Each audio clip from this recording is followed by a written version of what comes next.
Marie.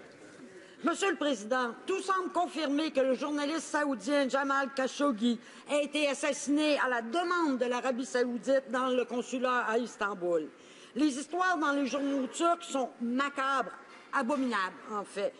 Nous espérons qu'il y aura enquête des Nations unies pour identifier les vrais responsables de cette horreur. Mais quand ils seront identifiés, est-ce que le gouvernement est prêt à leur appliquer la loi Magnitsky? Merci. L'honorable ministre des Affaires étrangères. Merci pour la question. Monsieur le Président, comme nous l'avons dit avec nos partenaires de G7 mardi, nous sommes très préoccupés par la disparition de Jamil Khashoggi.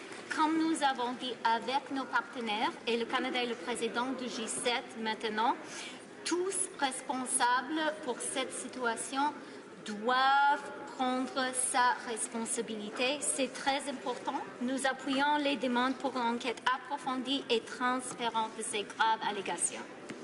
Député de Laurier-Sainte-Marie. Mr. Speaker, the report... Monsieur le Président, le meurtre allégué de Jamal Khashoggi est le dernier événement dans une série d'actes répréhensibles de l'Arabie saoudite.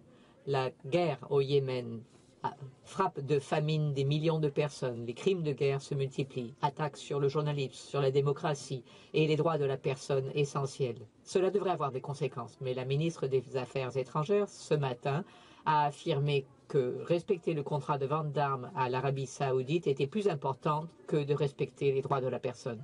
Est-ce qu'elle le croit véritablement? Est-ce qu'elle pense que c'est ce que veulent les Canadiens?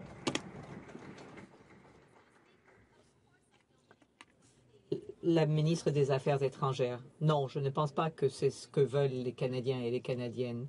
La position du Canada sur les droits de la personne, y compris en Arabie saoudite, est claire. Elle est ferme. Nous allons adopter une position claire et ferme en août. Les Canadiens peuvent en être fiers. Pour ce qui est de Jamal Khashoggi, nous avons été à l'origine d'une déclaration de G7 disant que les responsables doivent rendre des comptes.